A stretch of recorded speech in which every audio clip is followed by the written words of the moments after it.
Hello viewers, আসসালামু আলাইকুম। সবাই কেমন আছেন?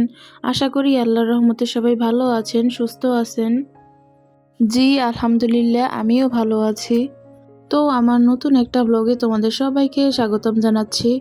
আর যদি ভিডিওটি ভালো লেগে থাকে তাহলে বলবো প্লিজ একটি লাইক দিয়ে যাবে। আর সেই সাথে যদি খুব বেশি ভিডিওটি ভালো লাগে তাহলে বলবো অবশ্যই চ্যানেলটি সাবস্ক্রাইব করে দিবে।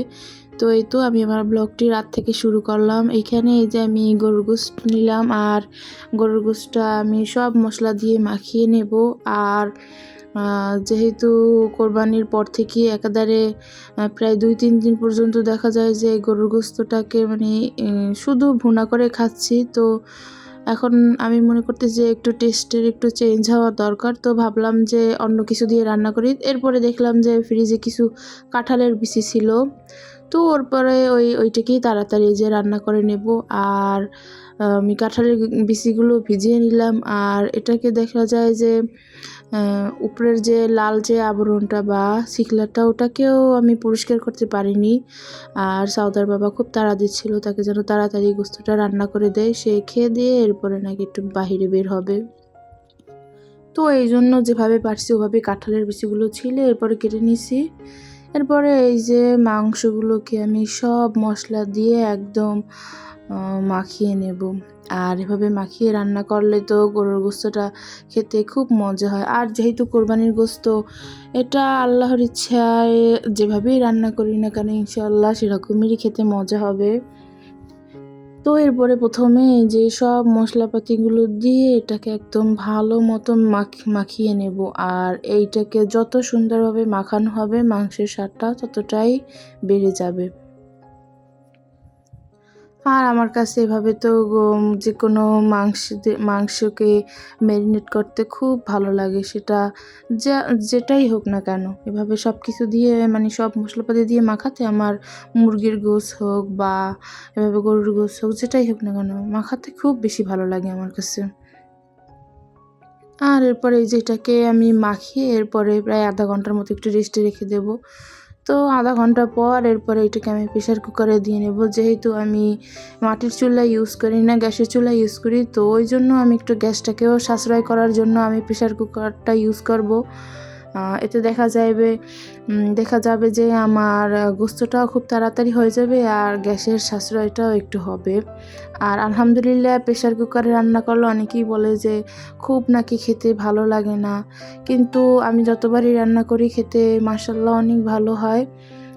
আর এটাকে আগে আমি সবসময় ভাগ করি কি ভালো মতো একদম ভুনে নিই, মশলাটাকে ভালো মতন কষিয়ে নিয়ে একদম এটাকে প্রায় দেখা যায় যে মশলার কালারটাকে পুরো একদম কালো করে ফেলি। এরপরে আমি ওই যে পানি দিয়ে এরপরে ওটাকে সিটি দিয়ে নিই কিছু। তো এরপরে যে ভালো মতো কষিয়ে নিয়ে এর মধ্যে সেই কাঁঠালের বিচি আর কিছু সাথে আলু দিয়ে দিলাম। দেখলাম যে প্রচুর পরিমাণে লবণ বেশি হয়েছে, তো ভাবলাম যে কী করবো, এই জন্য একটু বুদ্ধি খাটিয়ে একটু আলু দিয়ে নিলাম যেন একটু লবণটাও কমে যায়। তো এরপরে আমি এই যে এখানে পরিমাণ মতো পানি দিয়ে এরপরে এটাকে প্রায় 7 থেকে 8টার মতো একটু সিটি দিয়ে নেব। তো 7 থেকে 8টার মতো সিটি দিয়ে নিলেই এটা আমার একদম রেডি হয়ে যাবে।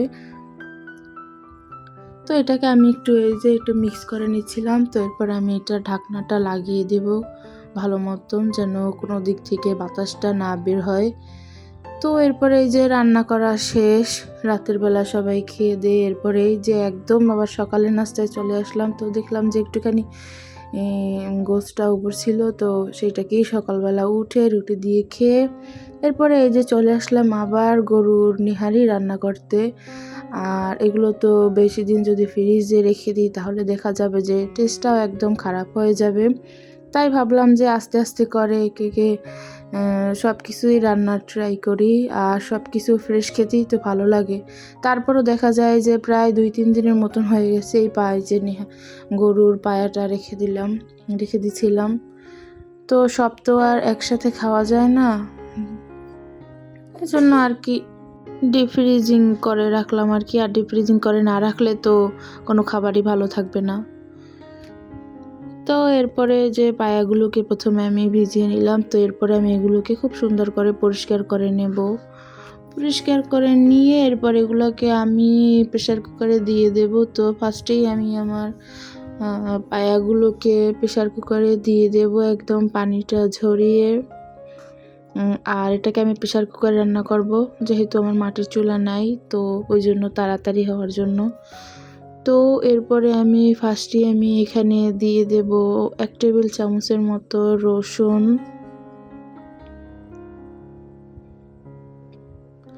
আর এরপরে সেই সাথে দিয়ে দেব এখানে 1 টেবিল চামচের মতো আদা বাটা, আর এরপরে দিয়ে দেব যে এখানে 1 টেবিল চামচের মতো ধনিয়ার গুঁড়া আর 1 টেবিল চামচের মতো জিরার গুঁড়া,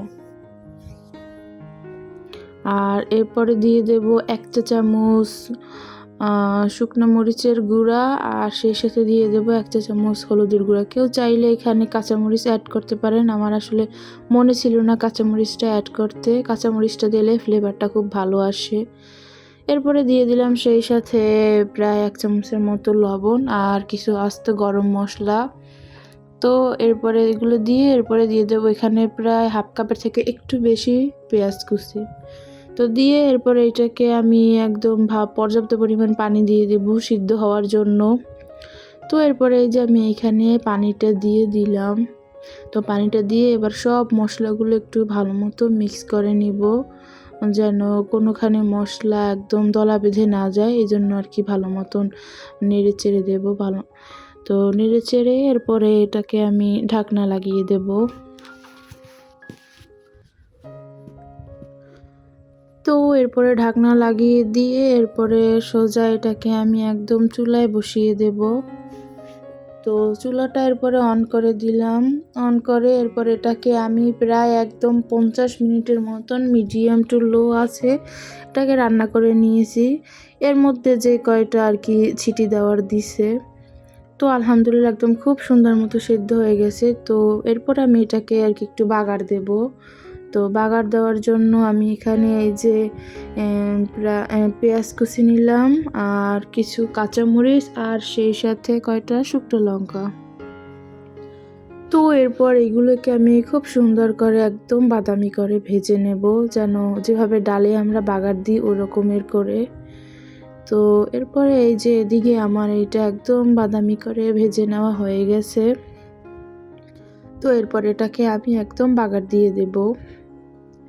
আর এই যে আমি আমার প্রেসার কুকার থেকে গরুর নিহারিটা একটু আলাদা করে রাখছি, যেহেতু প্রেসার কুকারে বাগার দিলে দেখা যায় যে এটা উঠাতেও সমস্যা, এই জন্য আমি একটা অন্য পাতিলে আর কি একটু ট্রান্সফার করে নিলাম। তো এরপরে বাগারটা দিয়ে দিলাম। বাগারটা দিয়ে এরপর আরেকটু আমি ঝোলটাকে গাঢ় করে নেব।